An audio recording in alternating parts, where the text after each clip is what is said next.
Jean-Charles Hell est notre invité. Avec lui, on parlera de la pluralité de ses expériences au confluent de l'entrepreneuriat. Mesdames et messieurs, bonsoir et bienvenue à cette autre sortie de Comprendre. Notre invité s'est déjà bien installé dans les studios de plateau de 7 News. On va l'accueillir avec lui. On va essayer de discuter de son parcours, de sa nouvelle trouvaille dans le domaine des arts et de la culture. Jean-Charles, bonsoir. Bonsoir, monsieur Edjagé. Bonsoir aux téléspectateurs de 7 News et merci de me recevoir. Ça va? Ça va très bien. Alors, Jean-Charles, vous avez quand même un parcours assez atypique, une formation assez singulière dans l'univers de l'entrepreneuriat. Absolument, puisque moi je suis un enfant du Cameroun, au départ c'est important de le savoir.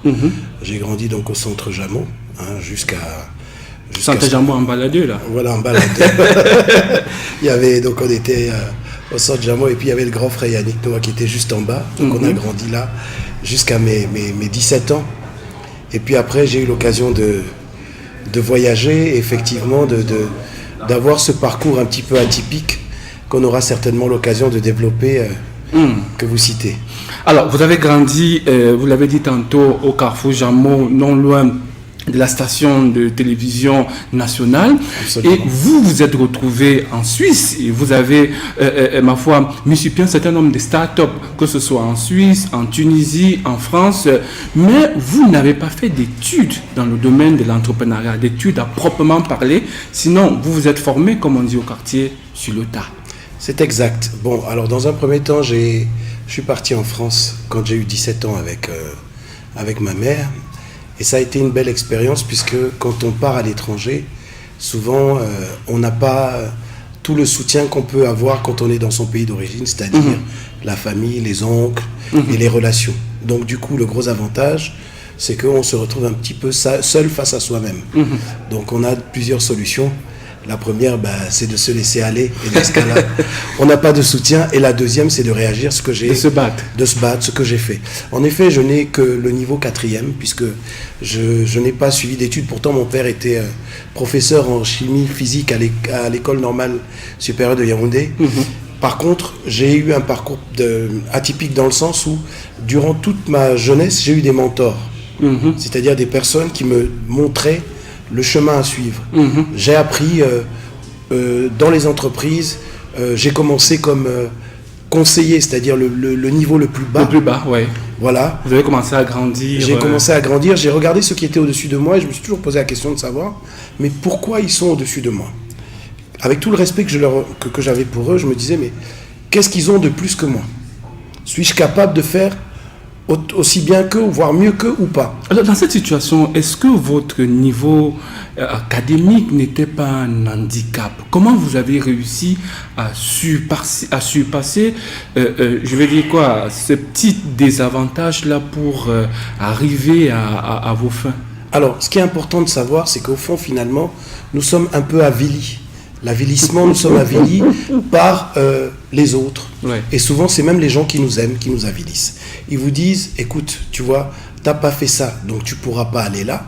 Tu n'as pas fait ça, tu ne pourras pas aller là. Alors qu'en réalité, si on regarde, le monde nous a fait tous différents, avec des aptitudes différentes. Moi, si vous me donnez des morceaux de bois et vous me demandez de monter une table, je vous dis honnêtement, ça peut prendre 2 ans pour que j'arrive à monter cette table.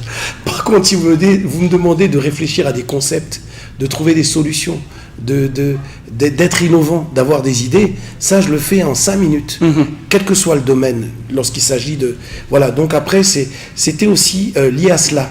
Et puis vous savez, aujourd'hui dans les entreprises, quand on n'est pas pressé, le plus important c'est quoi? C'est de comprendre que les compétences et les connaissances, c'est ça qui va nous amener à avoir une relation de confiance avec le chef d'entreprise, avec les clients, avec l'ensemble du corps professionnel. Donc moi, ce que j'ai fait avant de penser à gagner de l'argent, j'ai pensé à être compétent dans mon domaine. Vous avez pensé être compétent dans votre domaine et ça vous a souri. Alors, quel est le tout premier poste, ma foi, que vous avez, la toute première structure pour laquelle vous avez travaillé? Vous avez dit tantôt, vous avez commencé comme conseiller. C'était dans quelle structure et quels étaient les conflits auxquels vous étiez confrontés au quotidien? Alors, La première structure dans laquelle j'ai travaillé, j'ai commencé à travailler tard. Parce que ce que je ne vous ai pas dit, c'est que au départ, j'étais passionné de musique. Je pense qu'on comprendra. Non, on reviendra là-dessus dans la deuxième partie. Voilà. Donc, j'ai commencé à travailler tard. J'ai été confronté finalement. Au fond, ce qui me semble important, c'est de pouvoir définir soi-même réellement quelles sont les aptitudes qu'on a et dans quel domaine on est compétitif et compétent. J'ai eu des collègues qui avaient, bien sûr, la plupart du temps, beaucoup plus de diplômes que moi, que petit à petit j'ai dirigé parce qu'ils n'avaient pas le charisme nécessaire. Et la compréhension d'une chose qui est fondamentale, je pense qu'il y a plusieurs formes d'intelligence. Il y a une intelligence qui est importante dans l'entrepreneuriat et dans la possibilité d'évoluer au sein d'une structure, c'est la psychologie par rapport à la manière dont les autres pensent autour de soi. La psychologie du milieu. Voilà, la psychologie du milieu. Et il faut être aussi bon en ressources humaines. Une fois qu'on a ces capacités, les choses se font naturellement, puisqu'on va avoir des bonnes relations avec ses collègues, au possible, des relations intéressantes avec ses supérieurs, et surtout on va comprendre ce que la société attend de nous. Aujourd'hui, quand vous êtes dans une entreprise, elle attend quoi? De la rentabilité, elle attend de l'efficacité, elle attend du sérieux. Si vous apportez ça, au bout d'un moment, quand vous tombez sur un patron moderne, eh bien, il se rend compte que là, dans les 10, 15, 20, 30 employés qu'il a, il y en a un ou deux qui ont ce petit plus. Et moi, j'ai toujours essayé d'apporter ce petit plus. Et j'imagine que c'est ce petit plus-là qui vous a poussé certainement à quitter le stade d'employé pour devenir employeur. En fait, je n'ai pas procédé ainsi. J'ai été conseiller. Ensuite, il y a une fonction de l'autre côté qu'on appelle sales manager. Ensuite, directeur adjoint, le bras droit du directeur. Vous avez gravi des échelons étape par étape. Ensuite, directeur, mais tout ça en apportant des résultats. Toujours. Naturellement. Et puis, quand j'étais directeur, je voyais que mon patron, lui, je travaillais toute la journée, je finissais des fois à 22h. Je lui donnais donc les résultats de la journée. Et lui, il comptait les résultats. Et souvent, il n'était pas content de ses résultats. Et puis, quand je suis arrivé à 37 ans, je me suis dit, bon, pourquoi je ne vais pas, moi, me lancer, me réaliser. Je pensais que c'était facile. Parce qu'en effet, monter une entreprise, ce n'est pas facile. Il faut identifier plusieurs points. Il faut savoir... Il faut faire une sorte d'étude sociologique, il faut évaluer l'environnement. Il faut être un bon gestionnaire. Voilà, en plus. Voilà, il faut identifier le risque. Pouvoir le gérer avec minutie. Faire un business plan. Voilà, il faut se projeter. Souvent, les gens disent, voilà, moi j'ai un projet. Moi, je dis souvent non, moi j'ai une idée à projeter. Pourquoi? Parce que quand vous arrivez sur la réalité, dans l'action même, vous vous rendez compte que tout ce business plan que vous avez mis en place, les gens ne vous attendent pas. Il y a la concurrence, il y a des éléments que vous n'avez pas pris en ligne de compte, aussi bon que vous puissiez être. Donc en fait, moi je projette des idées. Et en fonction de ce que la tendance va me donner comme information, je vais petit à petit m'adapter et essayer d'apporter par contre toujours des différences. Et ça qui vous a poussé de partir du poste de directeur adjoint à finalement matérialiser l'idée du projet qui a donné naissance à votre toute première start-up? Ma première start-up s'est faite en Suisse. Oui. Et ça a été une demi-réussite, je dirais, voilà, moitié échec, moitié réussite. Mais par contre, oui, lorsque j'ai monté ma première start-up, en fait, je l'ai lancée et sans avoir les tenants et les aboutissants de l'ensemble du métier. Je pensais que parce que j'étais directeur, je pouvais être chef d'entreprise. Or, c'est deux métiers différents.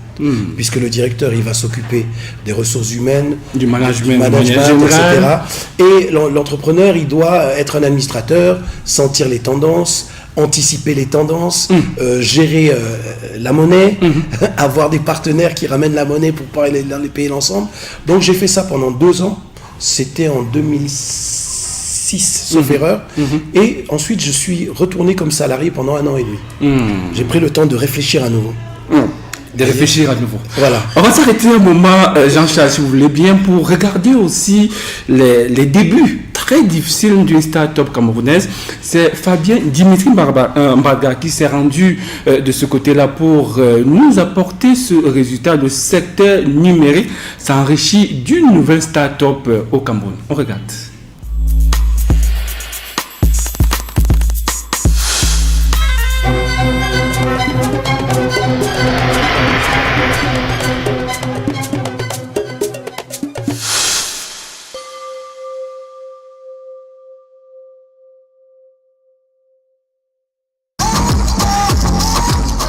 sont tous des Camerounais, ils sont jeunes et ils viennent de prendre la ferme résolution de se démarquer des autres en faisant valoir de fort belle manière leur savoir-faire dans le secteur du numérique. Ces chefs-d'œuvre qui portent la dénomination VORS, c'est-à-dire imagination en allemand, est né en 2014 à Douala dans la région du littoral grâce à l'imagination ou alors à l'expertise de 3 ingénieurs pétris de talent. Bjorn Memphis, qui est d'ailleurs l'un de ces ingénieurs, nous dit comment tout a commencé à Douala en 2014. VORS a été créé en 2014 et c'était à Douala. Oui. Et on a été pour des études d'opportunités de marché. Nous avons trouvé favorable de s'installer ici à Yaoundé. Et aujourd'hui, ça marque l'événement.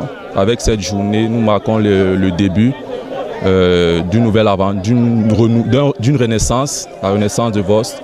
Et nous comptons, notre cible en fait, c'est la jeunesse, les jeunes entrepreneurs et aussi les grandes entreprises. VORS, faut-il le rappeler, est une start-up qui s'intéresse à 3 domaines de compétences bien définis. En plus de la communication, il y a également la mode et le tourisme. Ce chef-d'œuvre qui était jusqu'ici dans l'ombre vient donc d'être officiellement présenté au public au cours de cette cérémonie riche en sons et couleurs, meublée par d'autres activités à l'instar des rencontres sportives et le défilé de mode, comme on le voit juste à l'arrière. Depuis l'école de sources, Abie Massi, Arthur Lett, Fabien Dimitri Marga, pour la chaîne Tout Info 7 News.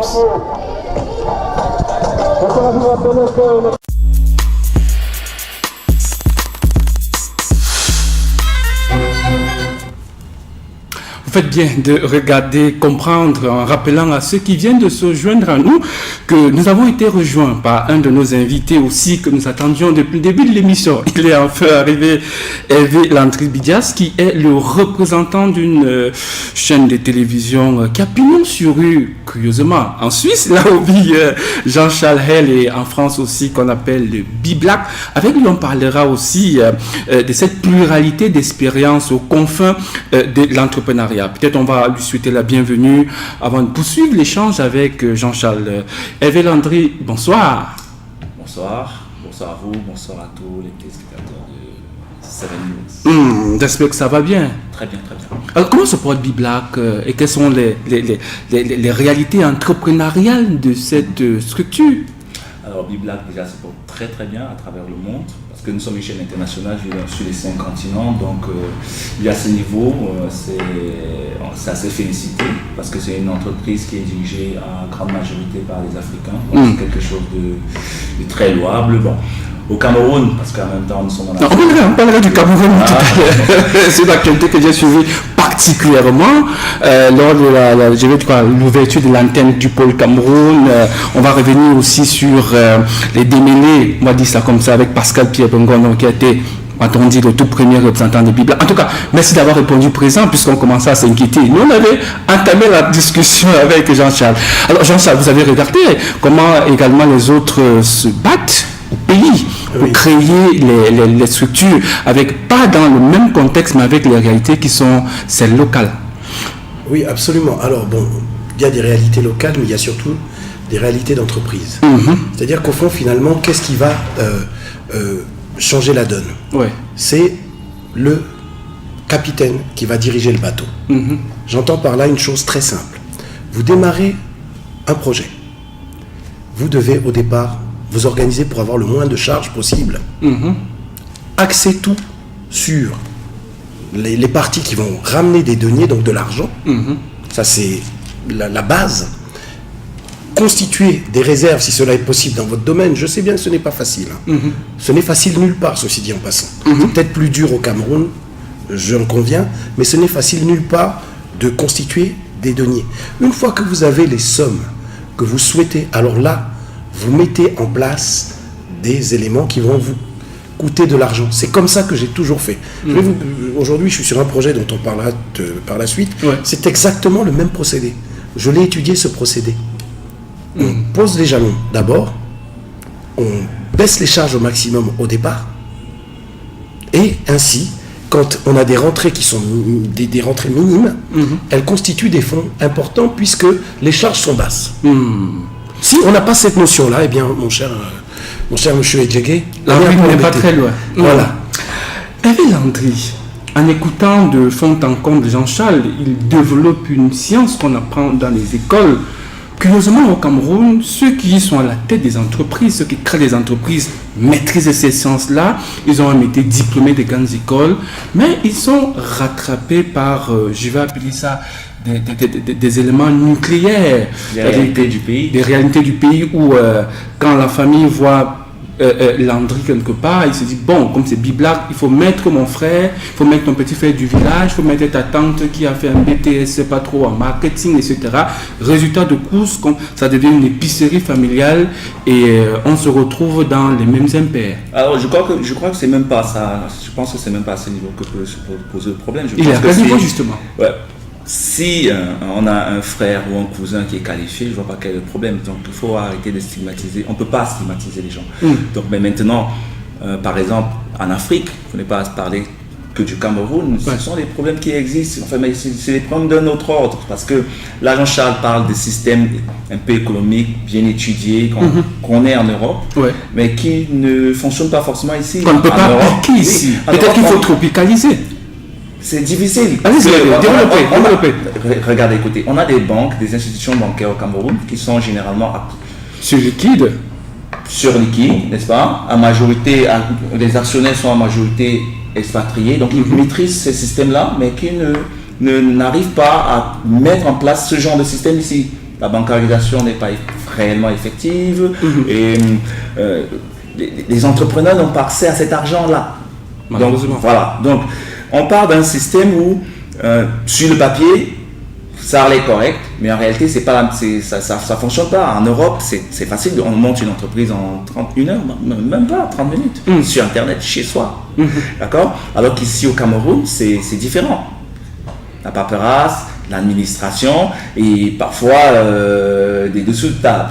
Donc, mais vous rappelez quand même qu'il y a toute une institution qui a été mise en place qui permet désormais en 72 heures de montrer une entreprise. Je ne juge pas de la qualité ou bien du travail, je juge pas des faits. Après, déterminer si X ou Y fait réellement son travail, ça c'est autre chose, ça c'est pas mon boulot. On va évoluer, puisque vous avez la parole, vous allez la garder, Hervé. Moi, je veux savoir, maintenant qu'on parle de domaine entrepreneurial et que vous avez posé les problèmes tels qu'ils sont posés, comment faire pour qu'au Cameroun, minimalement, un jeune entrepreneur qui est face à ces difficultés s'en sorte? Eux, de l'autre côté, ils connaissent les mêmes réalités, mais ils ont trouvé des canons, ils ont trouvé un certain nombre de canons, des mécanismes qui leur permettent de sortir la tête de l'eau. Alors, déjà, on ne dit pas qu'en Europe, c'est facile. Ça, c'est clair. On ne dit pas que là-bas, il suffit de se lever un beau matin, d'arriver et que tout va se mettre en place. Non, je ne pense pas. Mais au Cameroun, l'entrepreneuriat... Bon, enfin, comment expliquer ça simplement? Allez-y. Déjà, il y a les compétences. Ça, c'est certain.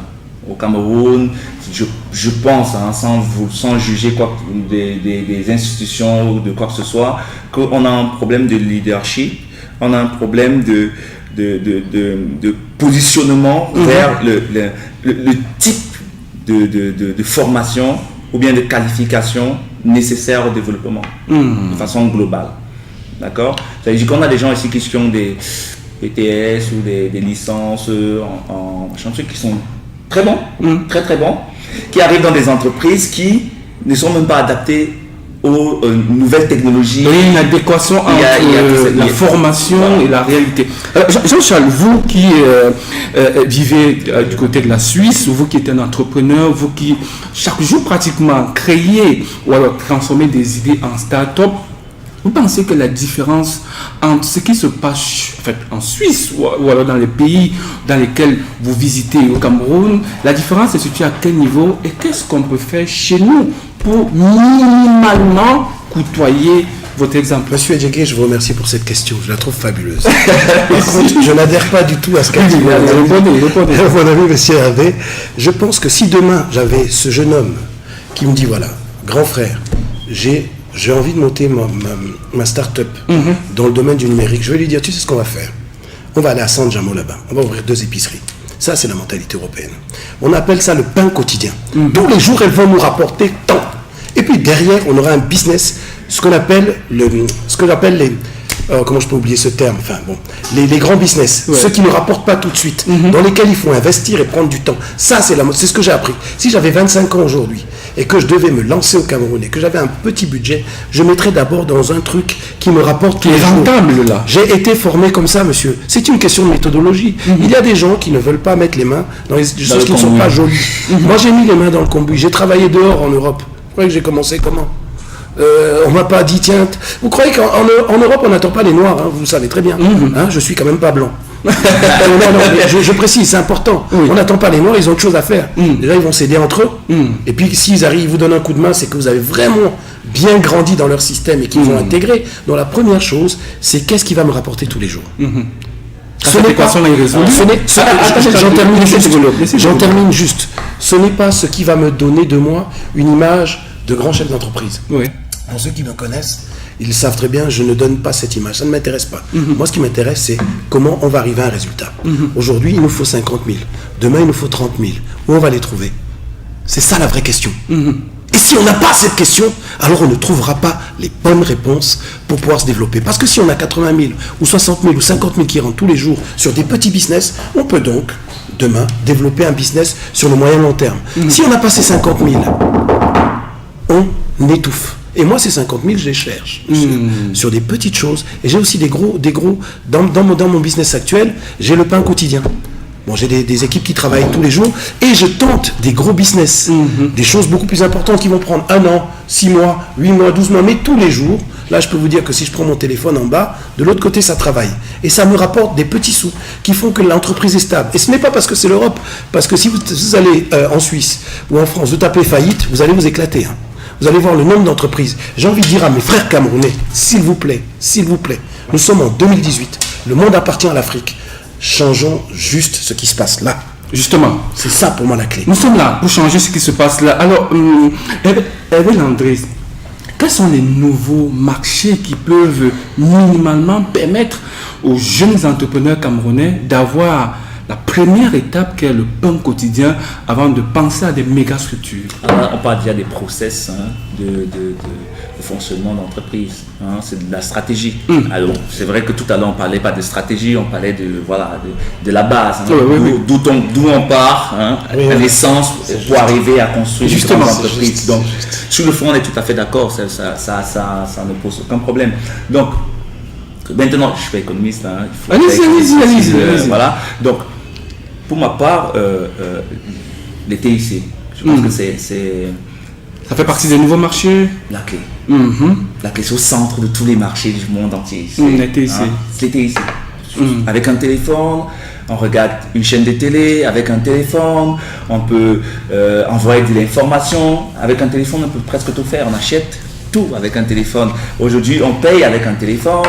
D'ailleurs, tous les jours, je ne vais pas citer les noms, on fait des transferts d'argent avec les téléphones. Donc, aujourd'hui, les TIC sont au cœur de presque toute activité. Toute activité, toute innovation.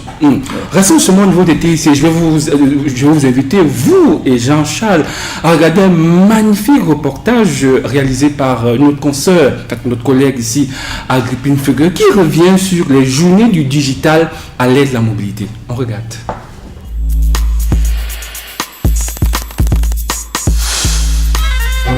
L'informatique en tant qu'outil n'est que là pour tout. Une projection dans cette salle spacieuse de l'un des hôtels de la ville de Yaoundé. Des intégrateurs de solutions numériques tout autour en compagnie des opérateurs de télécom, des experts nationaux et internationaux, tous réunis dans ce lieu afin d'harmoniser les efforts dispersés dans la mise en route d'une digitalisation des organisations à l'ère de la modernité. C'est une grande table ronde où chacun peut discuter et chacun peut parler des grands enjeux pour atteindre notamment la feuille de route 2035 du Cameroun telle qu'elle a été définie. Amener un grand nombre d'utilisateurs vers une économie numérique reste un grand challenge pour le pays de Paul Biya, étant entendu qu'une optimisation du numérique aiderait à booster l'économie au moyen des échanges sécurisés entre télécoms, banques, entreprises et particuliers. Aujourd'hui, on parle d'économie numérique. Okay? Donc, il y a beaucoup d'entreprises à l'Occident aujourd'hui qui ont carrément investi dans le numérique et qui ont fait en sorte que les choses accélèrent un peu plus rapidement. Donc, pourquoi pas le Cameroun? La planète étant à l'ère de la digitalisation globale des systèmes, le Cameroun ne devrait pas louper ce grand rendez-vous du donner et du recevoir dans le concert des nations.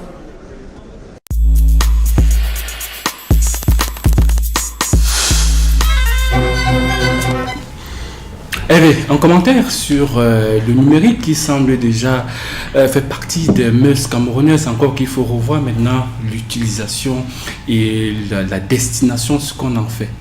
La destination de l'ensemble des données et de la marchandise qu'on y met. J'ai envie de dire, c'est presque tout l'enjeu. J'ai pas envie de parler de ce qu'on fait des données, machin truc, ça c'est trop compliqué. Les gens veulent savoir ce qu'on peut faire avec ça. Enfin, j'ai envie d'acheter ce micro, comment je fais? Très rapidement. Et l'argent circule. Bon, là on parle d'économie, mais c'est dans tous les domaines, que ce soit de la santé, l'éducation, tous les la culture, l'agriculture, tout ce que tu veux. Avec un téléphone, ça peut aller. Je parle d'un téléphone, ça peut être un ordinateur ou autre chose. Vous avez parlé de l'agriculture, vous avez surtout parlé de la culture. Alors, on parle désormais de culture, puisque vous êtes là et que vous êtes le représentant de Bibla, qui est une chaîne de télévision panafricaine, essentiellement tournée vers ce qu'on appelle l'entertainment. L'entertainment est devant la culture black. On a eu un souci avec cette chaîne au début, il me semble, il y a 2 ou 3 ans, lors du festival, lors du concert Bikoussi Fambeti Ekan, au club AESonnel des Sources, Pascal Pierre Bengono nous avait annoncé qu'il était le représentant de Bibla au Cameroun. Et pas ta preuve, jusqu'à ce que vous organisez votre conférence il y a quoi, 1 an, 2 ans, vous nous faites comprendre qu'il ne fait plus partie des effectifs de Bibla. Qu'est-ce qui s'est passé et comment vous avez procédé pour polir l'image du Biblac qui a pris un coup et le showbiz par extension qui également s'est retrouvé sali sur la place. Je ne suis pas sûr que l'image de Biblac aurait pris un coup. Si, je vous parle de l'image de Biblac aurait pris un coup, je ne sais pas dans quel cadre, je ne sais pas quels étaient les problèmes. De toute façon, je n'en suis pas comptable aujourd'hui. Donc, en ce qui concerne la politique de Biblac, en général, c'est d'abord de soutenir les artistes, de soutenir la culture africaine et camerounaise, vu qu'on a installé les bureaux ici au Cameroun et particulièrement à Yaoundé. Donc, c'est de travailler avec ces jeunes, travailler avec les artistes, travailler avec tous les acteurs du monde de la culture pour pousser encore très loin. Et beaucoup plus loin, d'ailleurs, l'image et le nom du Cameroun à l'international. C'est ça notre rôle. J'ai l'impression que vous esquivez le nom de Pascal Pierre. Alors, Pascal Pierre Bengono, c'est d'abord un grand frère que j'aime beaucoup. Ouais. D'accord. Je pense qu'au-delà de tout ce qu'on peut avoir dit sur lui, je pense que c'est d'abord un grand frère dans la culture. C'est quelqu'un qui a beaucoup apporté au Cameroun en termes d'image à l'international. Et qui a beaucoup apporté à Biblac aussi. Je pense, bien sûr. Je pense que toute personne de valeur qui se retrouve dans une entreprise et qui met au service de l'entreprise ses qualités apporte forcément quelque chose. Et je pense qu'aujourd'hui, entre Camerounais, il serait peut-être temps de commencer à voir vers l'avant, à travailler ensemble. Parce qu'aujourd'hui, Biblac est une entreprise internationale très cotée. Nous faisons partie des 5 plus grandes chaînes mondiales. C'est quelque chose. J'ai pas envie de citer les noms, mais c'est bien classé. Ouais. Voilà. Ça a une signification. Avoir un Camerounais ou des Camerounais à l'intérieur qui permettent de pousser la culture du Cameroun, de leur propre pays, d'autant plus que la chaîne n'est pas dirigée, n'est pas possédée par un Camerounais, c'est quelque chose. Et notre travail, mon travail en tant que Camerounais, je pense que mon devoir, c'est d'apporter un maximum de solutions à ces jeunes qui souffrent, qui ont envie de travailler et qui ont envie d'exporter l'image et le drapeau camerounais à travers le monde. Je pense que c'est il le fait depuis pratiquement, je vais dire sa naissance, puisque sa maman était prof de danse et continue de donner des cours de danse. Il a une carrière professionnelle de chanteur dans une autre vie. Son frère est toujours dans le couloir du showbiz. Il est détenteur d'une maison de production qui s'appelle Sai Production, mais on a l'impression, en fait, il semble avoir un goût très très poussé pour la musique urbaine. Vous avez deviné de qui je parle? Monsieur Charles, qui a la question que je vais lui poser, c'est celle de savoir pourquoi cet intérêt très poussé pour la musique urbaine. Alors, bon, je vais vous répondre de manière très claire. La musique urbaine, de toute façon, c'est ma culture de départ. Quand j'avais 16 ans, 18 ans, etc., que je vivais en France, il y avait Johnny Hallyday, donc les chanteurs français, et puis il y avait tous ces chanteurs noirs américains que certains connaissent, Stevie Wonder, Al Jarreau, etc., George Benson. Et moi, en tant que petite, donc j'étais un peu perdu. Puis il y avait de l'autre côté la musique africaine, mais qui à cette époque-là, était beaucoup moins diffusée que la musique américaine. Donc, je suis allé vers cette soul music qui aujourd'hui est un petit peu la mère de ces musiques urbaines.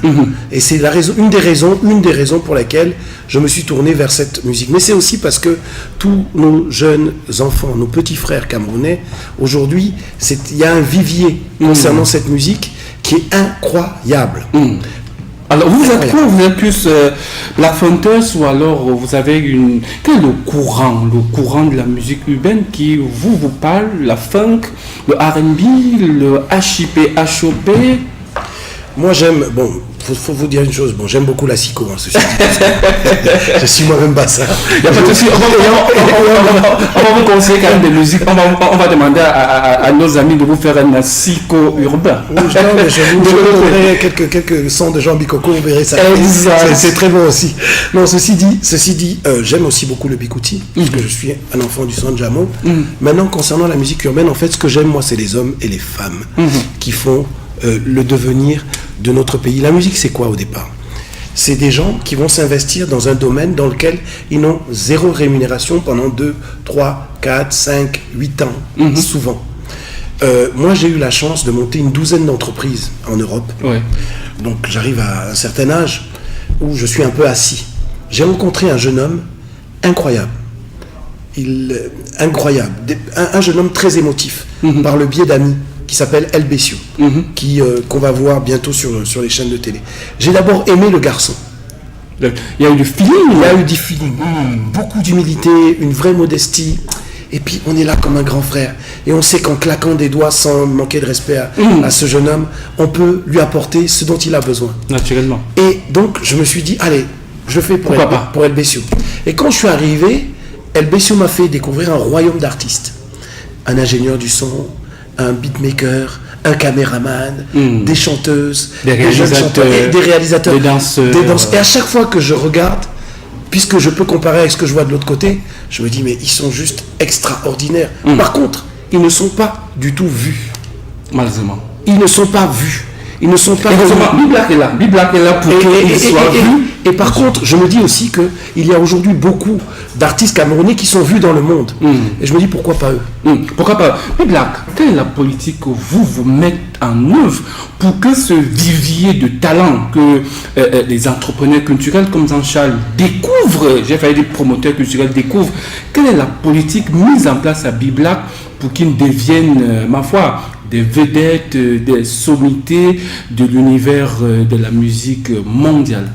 D'abord, je vais commencer par revenir sur ce qu'il a dit. Je suis tout à fait d'accord avec lui.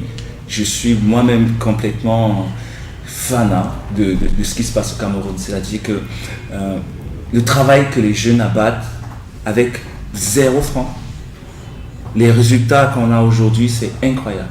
C'est incroyable. Des jeunes qui, chez eux, avec un petit ordinateur, un petit micro, un téléphone, je te parlais de quoi tout à l'heure? Du numérique. Du numérique. Ça permet de booster cette énergie incroyable qu'ont les jeunes au Cameroun. Et par rapport à ça, j'ai envie de dire, les gars, allez-y, donnez-nous ce que vous avez et on va faire notre travail. D'accord? Bon, pour répondre rapidement à ta question, dès mon arrivée ici, j'ai pris sous mon aide des jeunes que je ne connaissais pas, parce que accéder à une chaîne telle que la nôtre, c'est clair que c'est pas facile, parce que de toute façon il y a un quota, il y a beaucoup d'artistes, il faut un petit peu sélectionner, c'est parfois difficile, mais dès mon arrivée, j'ai pris sous ma charge de faire connaître 13 nouveaux artistes. Je ne les connaissais pas du tout. J'ai mis en place un groupe WhatsApp, parce que je te parle encore des TIC, un groupe WhatsApp qui permettait à des jeunes qui pouvaient se retrouver à Bengui, à des jeunes qui pouvaient se retrouver à Mouloun, je ne sais pas où, à Photocall, tout ce que tu veux, d'accord, de pouvoir, à partir de rien, nous contacter, nous envoyer un lien, nous envoyer leur son. Mais qu'est-ce qui se passe après qu'on vous a envoyé le son, après qu'on vous a envoyé le lien? Quel est le travail que vous faites au Cameroun pour que la personne soit vue, que le clip passe? Parce qu'on vous reproche un certain nombre de manquements depuis l'installation de la filiale Cameroun, Yaoundé, de comment on demandait où se trouvaient les bureaux. J'ai répondu que c'était à Essos, mais à Essos, ça semble être invisible. Qu'est-ce que vous faites? Quel est le process au finish pour que ça passe à la télévision? Alors, les bureaux de Biblac, c'est déjà on a tout un staff. Voilà. Il y a un temps d'installation. Je pense que les Camerounais doivent... On vous comprend. Il y a un temps pour chaque chose. D'accord. Donc, en parlant du processus, c'est très simple. C'est-à-dire quand on reçoit un vidéogramme, ça passe par un comité. Ce comité va dire la qualité du son. Ensuite, ça va dans le circuit qui conduit le vidéogramme. Je suis dans la direction de la programmation. À partir de là, le directeur de la programmation avec ses équipes décide, voilà, est-ce que ça peut passer ici, est-ce que ça correspond, comme un DJ, quoi. Voilà. Et on voit si on programme. À partir de là, moi, mon rôle s'arrête. Voilà. Ensuite, il peut y avoir autre chose, c'est-à-dire les promotions, etc. Mais ça suit toujours ce même Il fallait le rappeler à ceux qui nous regardent et qui sont des jeunes gens. Alors, Jean-Charles, quel est le profil des artistes sur lesquels vous misez au-delà du feeling? Est-ce qu'il y a un canevas? Bien sûr. Alors, d'abord, c'est la pluralité. Lorsque je vous ai parlé au départ de l'entreprise, bien sûr je fonctionne avec des émotions, mais je réfléchis comme un entrepreneur. Je gère le risque. Par exemple, j'ai un artiste anglophone que moi je trouve extraordinaire, qui va avoir un profil qui est très personnel. J'ai un artiste, une chanteuse qui va chanter une musique qui n'a rien à voir avec ce premier artiste en fait. J'ai un artiste pour moi qui est un poète. J'ai un autre artiste. En fait, les artistes sont complémentaires. C'est un livre ouvert en fait, c'est un panel. Et dans ce panel, moi surtout ce que je vais faire, c'est du développement. C'est-à-dire que je dois séduire à la fois les artistes et à la fois des personnes comme Monsieur Landry, Hervé, mais comment les diffuseurs, les programmateurs. Voilà. Donc, je tiens d'ailleurs à remercier tous les DJ des sauces, les DJ de techno, parce que nous on a fait d'abord du street marketing pour revenir, c'est-à-dire que pour que Monsieur Landry au bout d'un moment il dise bon, il va falloir regarder de ce côté puisque la chose devient populaire, même avant d'avoir accès à l'international. À l'international. Mais je te rassure, tout de suite, on regarde déjà de ce côté. C'est magnifique.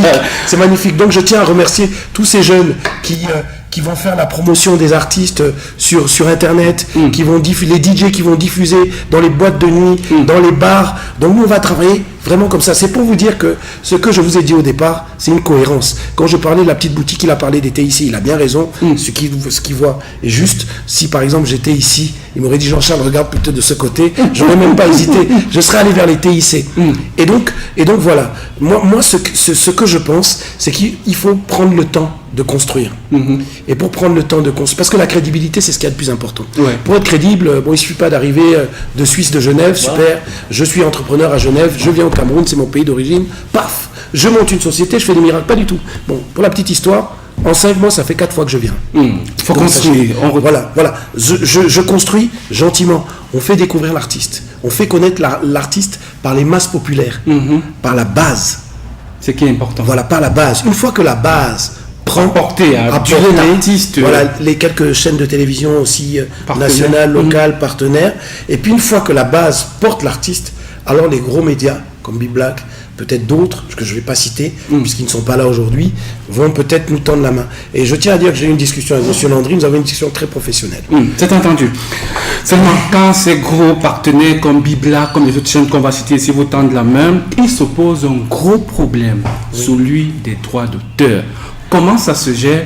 On répond à cette question après cette analyse de Jean-Pierre Amana qui parle de la cacophonie à la symphonie du droit d'auteur au Cameroun. Depuis 2008, ça ne bouge pas. On construit, mais on semble construire sur du sable.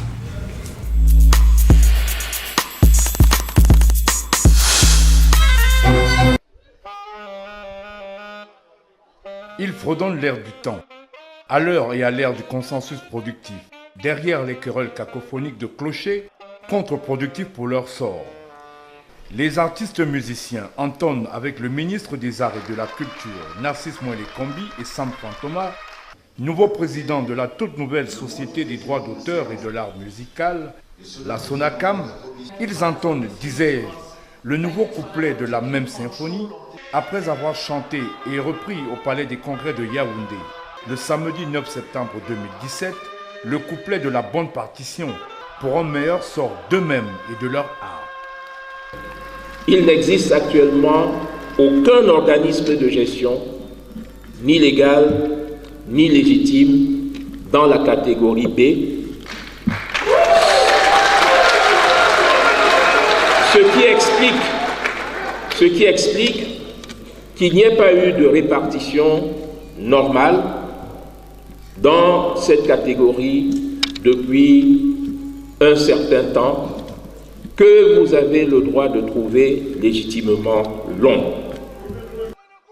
Pousser la chansonnette aussi fort que le plus longtemps possible et à ne surtout pas se couper le souffle exige que ces hommes et femmes qui pervertissent nos mœurs plus qu'ils ne les adoucissent accordent résolument leur violon, qu'ils les accordent au rythme de l'accordéon d'un de leurs ancêtres et au son de la clarinette et de la guitare qui jouent l'exorcisme de la malédiction de l'égoïsme au bénéfice de l'intérêt de tous et de chacun.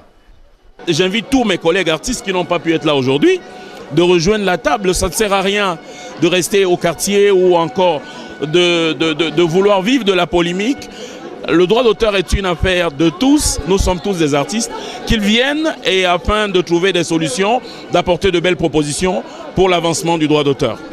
Il s'agit au demeurant de plaquer les 41 notes que doivent jouer les 41 membres du conseil d'administration et de réussir sur une portée où beaucoup ont précédemment échoué l'examen de la musicalité de ce pamphlet d'espoir. Ils sont toujours accompagnés par de belles mélodies. Oula, oula, la, la, la, la.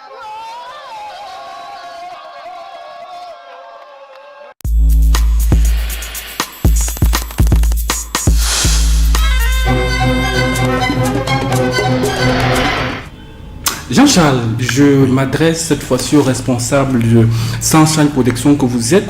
Quand vous regardez ce reportage, est-ce que vous n'avez pas peur pour vous-même, pour vos artistes dans lesquels vous investissez énormément? Vous n'avez pas peur de ne pas recevoir un retour sur investissement dans le droit d'auteur? Je vais répondre à votre question sans aucun détour. Par contre, ce que je me permettrai de dire dans un premier temps, c'est clair que c'est une lacune sociale énorme. Pourquoi?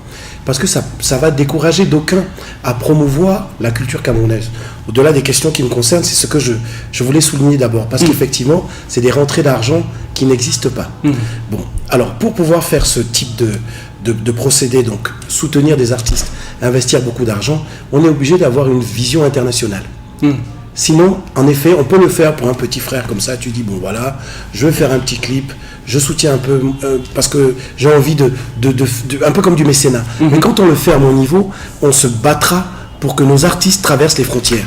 C'est la raison pour laquelle Sai Production est installée au Cameroun, mais est installée de l'autre côté aussi, pour qu'on puisse justement, le temps que les choses peut-être se mettent à la norme, parce que ce n'est pas extraordinaire les droits d'auteur. On en parlera tout à l'heure, on parlera de Sunshine Production. Alors Hervé Landry, comment vous, à Biblac, vous faites pour que les artistes qui sont diffusés chez vous reçoivent leurs droits au Cameroun?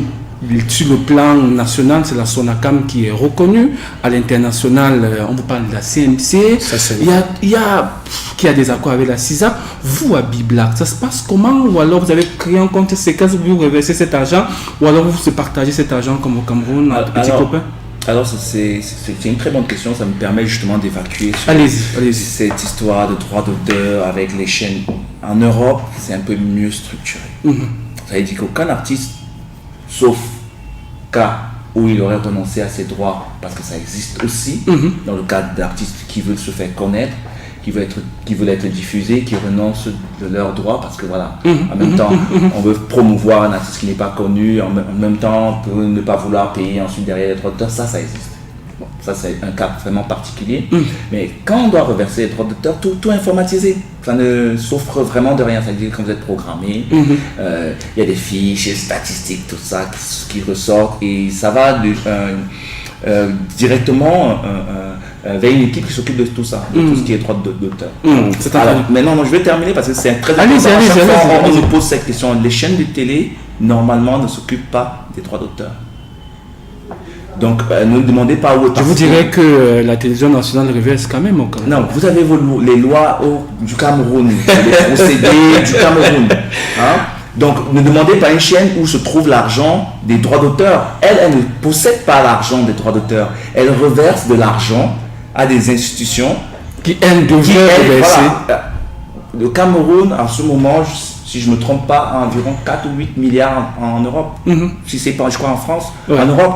On ne sait pas à qui reverser au Cameroun parce que ça ne suffit pas de dire. Une véritable cacophonie, comme de dire qu'on a la SACEM, qu'on a je ne sais pas quel nom, sans citer, voilà. Ce sont tous de très bons exemples, mais en Europe, il faut pouvoir avoir des certifications ISO qui permettent justement aux équivalents à l'étranger de pouvoir dire tiens, voilà. C'est entendu, Yves. Donc, il faut déjà travailler au Cameroun. Travaillons déjà au Cameroun, réglons les problèmes entre Camerounais, passons les certifications pour être vraiment reconnus à l'international. Arrêtons les discours et travaillons pour les artistes. Voilà. Lui, il travaille pour les artistes. Jean-Charles, comment ça se passe peut-être vous allez faire un commentaire. J'aimerais répondre à la question suivante. Comment ça se passe à Sunshine Production? Comment faire pour être produit par vous? Est-ce qu'il faut uniquement être dans la musique? Je vais y répondre, mais ce que je voulais dire, c'est que ce que je sais, alors sous réserve de pouvoir me tromper, c'est qu'en fait, il faut faire des déclarations personnelles. Donc pour cela, il faudrait peut-être avoir des comptes à l'étranger en réalité. Par exemple, moi qui vis de l'autre côté, si j'ai un jour l'opportunité de passer chez Biblac, je vais déclarer à la SACEM en France, je vais demander la liste des endroits où l'artiste a été joué et je vais envoyer des correspondances partout. Et je vais me renseigner pour savoir si par exemple c'est joué au Nicaragua, c'est un exemple, et que là-bas, comment ça se passe. Et donc là, il faut avoir maintenant, je crois, au niveau musical, des liens avec l'étranger. Naturellement. Des accords. Voilà, des accords. Voilà, parce que moi, je connais des personnes qui ne sont pas du tout diffusées de manière importante, qui touchent des droits de la SACEM en Europe, qui sont juste des artistes qui vont jouer leur musique dans un endroit, et ils remplissent un document, et eux, ils touchent la SACEM. Jean-Charles, je vais juste appuyer ce qu'il a dit. Les TIC.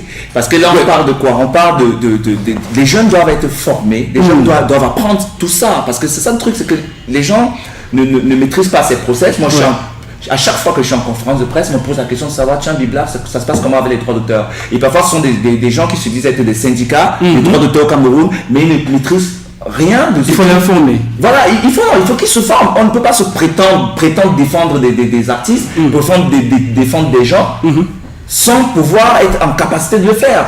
Ça n'a vraiment aucun sens. C'est entendu, Hervé. Travailler et former les gens, informer les gens. Parce que peut-être parfois c'est de la rétention d'informations pour pouvoir créer un système de monopole. Dieu merci. En tout cas, je veux rebondir sur une chose importante. Et rebondissez et répondez rapidement à cette question puisqu'on est pratiquement à la fin. Je viens d'apprendre qu'il y a 4 à 8 milliards qui sont bloqués. Donc, sachez que demain, SACEM Production pourra aussi, pour les artistes camerounais qui n'ont pas la possibilité de le faire, regarder pour les déclarations à l'étranger. Je le ferai avec grand plaisir, bien sûr contre accord. Merci pour être signé chez SACEM Production, aujourd'hui, il faut bien évidemment avoir un produit qui nous concerne, qui nous touche, en sachant que là, nous avons tous nos artistes pour le moment. Artistique dans tous les domaines de l'art. Non, dans le domaine musical. Ok. Dans le domaine musical. Par contre, ce que je veux vous dire, c'est que comme on est en train d'installer un studio d'enregistrement, on a amené du matériel aussi audiovisuel.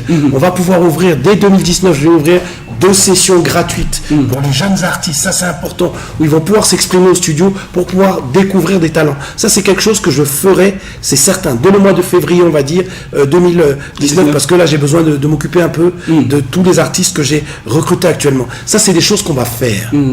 Merci à vous, Jean-Charles L. Vous êtes à la fois le PDG de Sunshine Production et entrepreneur. Vous avez mis sur pied plusieurs startups en France, en Suisse, en Tunisie et dans d'autres pays. Merci d'être venu à cette autre édition de Comprendre. Merci à Hervé Landry Bias qui m'a donné quelques frissons. J'ai eu peur qu'il n'allait pas venir à mon émission. Dieu merci, il est venu. Vous êtes le représentant de Biblack Africa pour la zone Cameroun. Merci encore, Hervé Landry. Je respecte toujours mes engagements. En tout cas, merci chers téléspectateurs, merci à vous d'être restés pendant ces 52 minutes pour nous regarder. Ne décrochez surtout pas, parce que la belle, la talentueuse et la sublime Carole Tepa va s'installer dans les toutes prochaines minutes pour vous présenter une édition du journal qu'on a baptisé ici le Grand Soir. Ne ratez surtout pas cela.